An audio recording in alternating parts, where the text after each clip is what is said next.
Hello, everyone. My name is Frank Napolitani, and today we're talking alts. I'm joined by Michael Merrigan of Shadmoor Advisors. Michael has enjoyed a 23-year career in the alternative investment industry, and in 2014, he founded Shadmoor Advisors. Prior to founding Shadmoor, Michael was a managing director, a member of the investment committee, and global head of O.D.D. at Godtex Fund Management, a $5 billion fund of funds. Prior to Godtex, Michael spent 4 years at General Motors Asset Management, where he implemented the first in-house operational due diligence program, which with GM at the time was one of the largest pension plans in the US with over $100 billion. Michael has also held positions at HRJ Capital, Credit Suisse, and Gabelli Asset Management. Welcome, Michael. Thanks, Frank. Thanks for having me on today. Sure thing. Michael, before we get started with Q&A, why don't you spend a minute and tell our viewers about Shadmoor Advisors? Sure. So Shadmoor Advisors is a boutique operational due diligence consulting firm based in Westport, Connecticut. We have a team of 5 professionals, mostly senior people, and we work with allocators, we work with placement agents, and occasionally we also work with emerging managers on all sorts of aspects and engagements related to operational due diligence. We've been in business for about 6.5 years. And as you know from the first financial crisis, 2008, not this current one, but the first one, operational diligence has taken a much larger role in the overall investment decision related to investment. So we work with investors who are seek our expertise in terms of making assessments of the operational risks related to these funds that they're looking at. Great. Well, thank you, Michael, and it's a pleasure to have you today.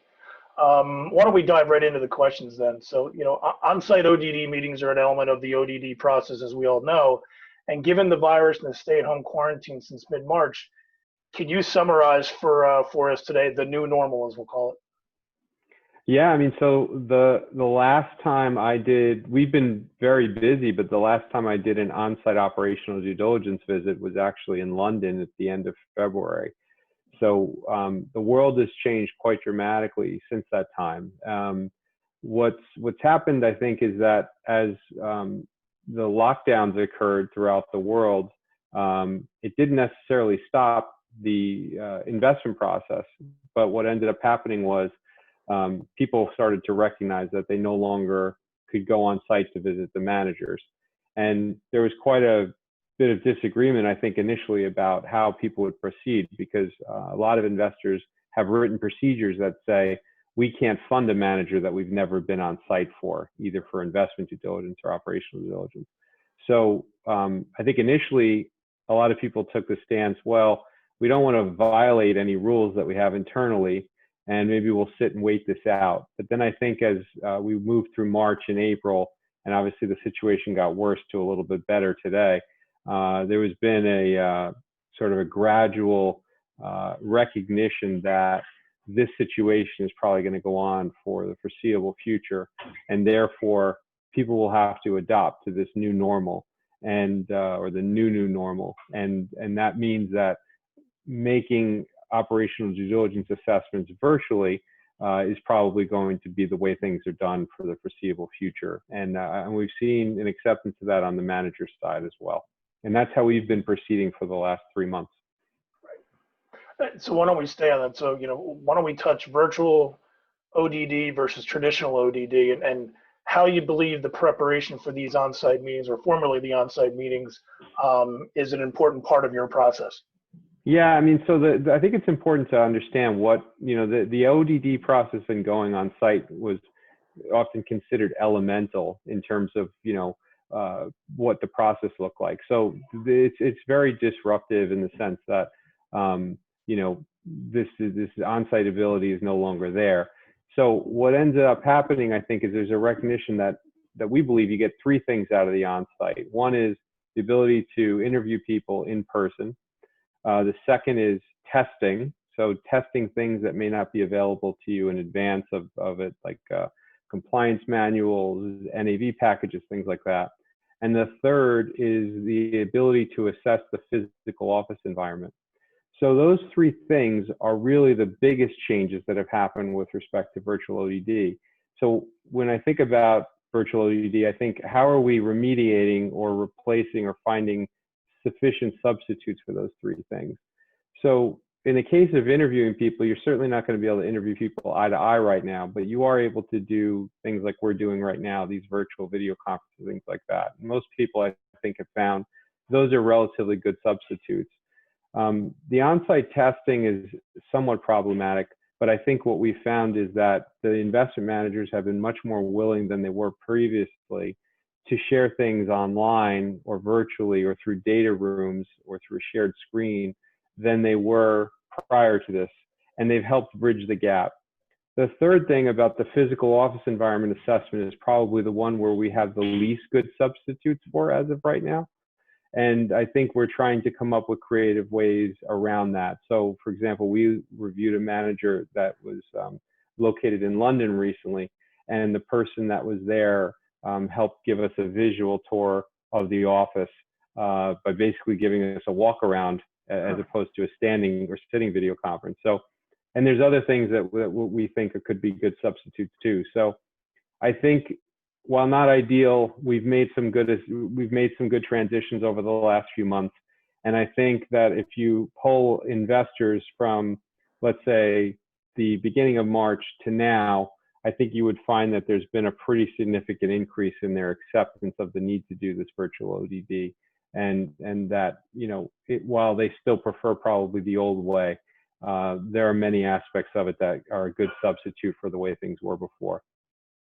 You just touched on bridging the gap, and you know, why don't we discuss that? So you have three constituents. You have the investment manager, the investors, and then the ODD practitioners, whether in-house or on an external basis like you. You know, can you talk about how they're bridging the gap? Yeah, I mean, so the investment, I always joke that, you know, the expectations of someone being on a phone call versus, you know, a video conference or an in-person meeting. So people have the expectation when you're doing operational due diligence that you're going to be spending maybe 3 hours or 4 hours or maybe longer inside their meeting room. So, but if you ask people before this crisis, how long would they expect to be on the phone with someone? It was probably 10 minutes or 15 minutes. It's just outside the expectations of what most people are comfortable doing. So that's really done a complete reversal. What we found is now that the investment managers are much more willing to spend extended hours of time on the phone with us or over video conferencing. So that shift has been incredibly helpful to us. And then I referenced earlier how there's been more of a willingness to share documents and things like that through virtual sharing of screen types and through data rooms than there probably was before. So there has been quite a lot of bit of cooperation, I think, in the recognition that gap needed to be bridged. So we're making our way pretty well considering the circumstances. I guess you have to. It's really the only option at this point, and realizing how important that ODD is as the back end of the process. It can halt or allow that capital to flow. So it's good to see both the investment managers are adopting that, and also from an allocator perspective, you know, altering how they're going about ODD as well. So that's a positive. And touching on your white paper as well, I read that extensively, and I recommend others to read it as well. So you mentioned the topic of virtual investment managers. So can you discuss the rise of the popularity of the virtual investment manager for both emerging and established managers? Yeah, I mean, so I think when this whole thing happened with the pandemic and there was this need to move towards virtual ODD, a lot of us felt like, oh, this is like a whole new world. But I think if we really go back a little bit further, we started to realize that a lot of emerging managers, especially emerging managers in the last few years, they've just had different setups than they've had in the past. I mean, they may have been, instead of having their own leased office, they may have been in shared space. Instead of having their own IT, they probably had some sort of outsourced IT today. Instead of having everyone in one location under one roof, they may have someone in New York, they may have someone in another city, that person might be working out of their home or independently. So technology over the last few years has kind of led to this virtual investment manager, which really, hadn't existed a long time ago. So, and that had presented its own ODD challenges before the pandemic. So one of the points that I think we were trying to make in our white paper was, although the situation now with virtual ODD feels new, we were already facing some of these issues while we were trying to evaluate emerging managers where there was personnel in various places, service providers more dispersed, more operational things outsourced than before. So all of those things and those elements, they aren't as unfamiliar as we may have thought they were. And then I think that's probably going to be a trend going forward, because we all know that, managers starting out have to be leaner and they have to rely more on outsourced resources, and that there's more pressure just generally in the investment management industry on fees.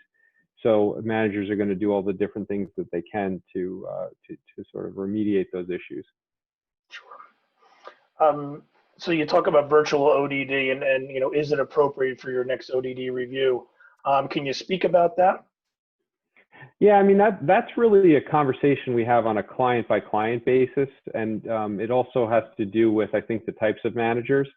Certainly the more, well-established managers, there's probably more confidence in doing ODD virtually, because, maybe they've already visited that manager or other people have visited that manager.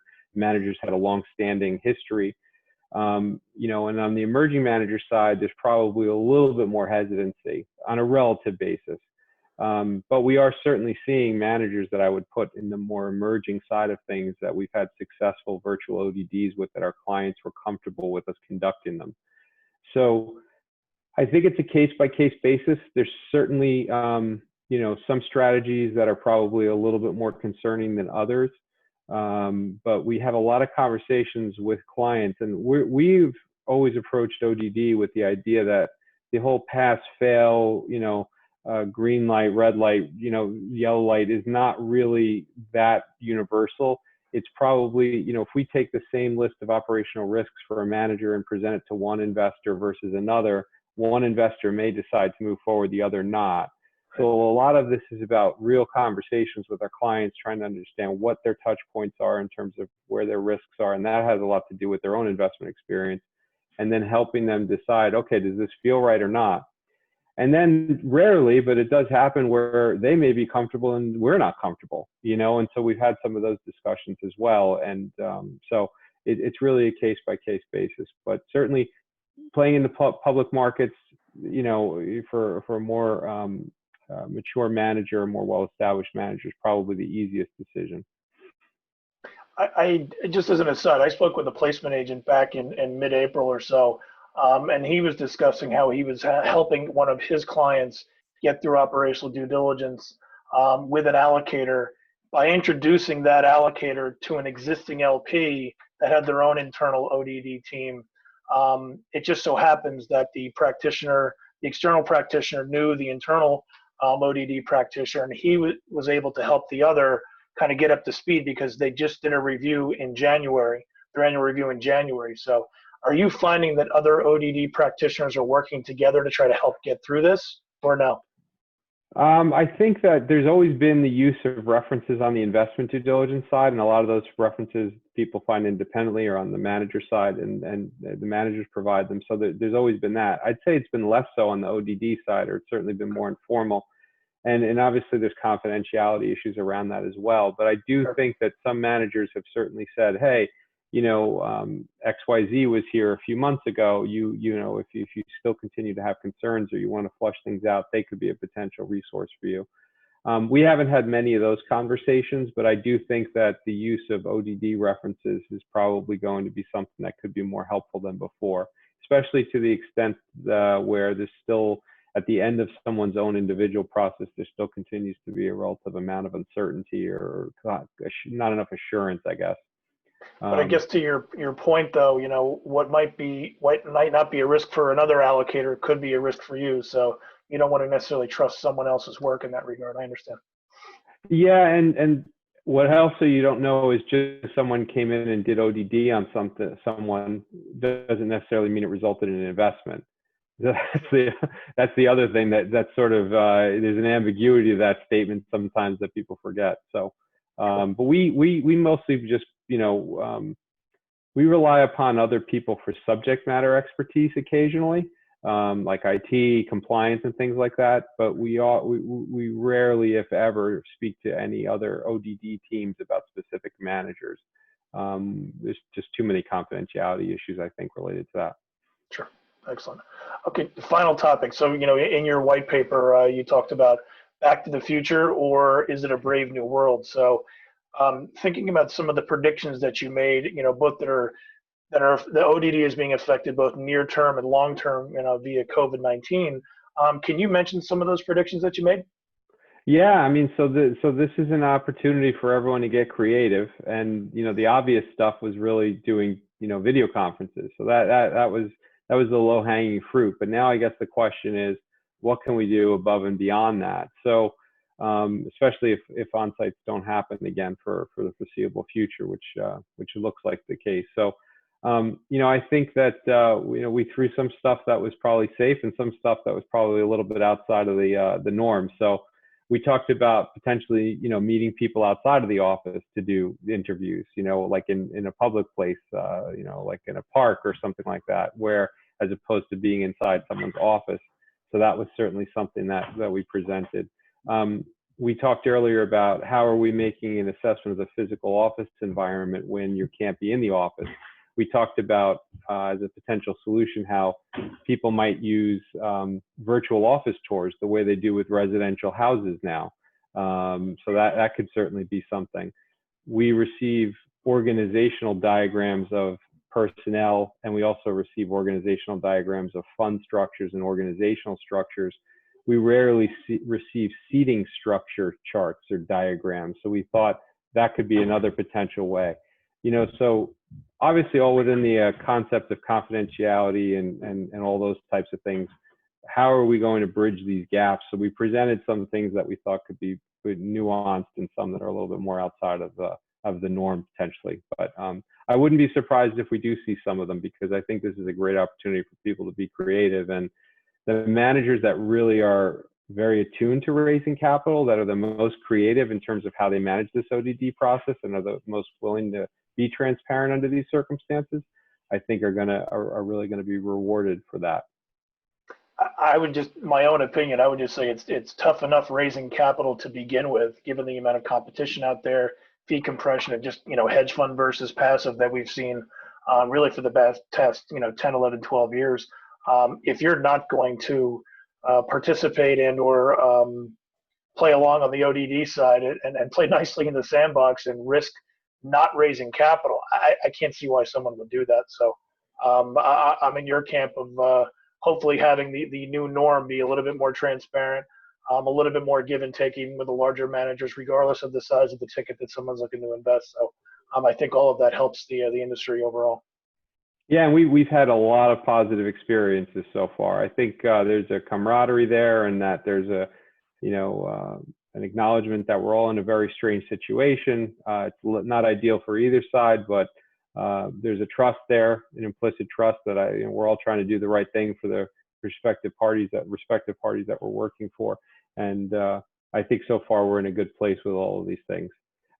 What I think will be the most interesting is if, say, in 2021, some of the ability to go on site again does occur, because of different factors. I'm wondering if some of these things will stick, if maybe virtual O.D.D, especially because the cost of travel is quite significant. Maybe people will be so comfortable with it that, maybe only one person through the entire process has to go on site, not necessarily the I.D.D people, the O.D.D people, and so on and so forth. It'll be interesting because there are going to be some changes related to this, and it'll be interesting to see how many of them are long-standing. And I know, just talking with you, you being based in Connecticut, and you're all throughout the U.S. for trips. I know you've been to Asia. I know you've been throughout Europe, and not easy to do with a 5-person team and being stretched like that. So I would think, from a resource perspective, for you getting the bandwidth of being able to do these things virtually, you might have to get up a little bit earlier in the morning or stay up a little bit later at night, but being able to do them virtually, I think, would allow the investor, and also you from your perspective, again, getting some bandwidth back. And obviously the expense of this travel and time can be beneficial to all the parties. Yeah, there's no question about that. Absolutely. And I have a feeling that there might be some less travel in the future. Not entirely, but yeah, some less travel, I think. And especially to the extent that there are those managers where there's a lot more comfort, if you will. Yeah. But yeah, the bandwidth has been nice to have a return of some of that. So any final points? I'd like to open it back up to you. Any final points that you'd like to discuss related to ODD that we didn't touch on? I would just say that, people should be thinking about how they're going to conduct ODD right now. We've gotten so many inquiries about this topic, and the white paper we wrote, and this is unusual for us, has literally gotten thousands of views. So I know that people are thinking about this topic, and we continue to have conversations about it, even though the white paper was published at the end of April. So it's a hot topic. I think people should be open-minded about virtual ODD and think about what are their own risk parameters and sensitivities. And this is where it's good to have an ODD consultant that you can actually speak to, as opposed to, just a database of reports and things like that. These are topics that really need to be kicked around a little bit over the phone or in person. And I think we can be helpful to people in that perspective, in terms of giving them ideas about what other people are thinking, how we view it, and I think that's where we add a lot of value.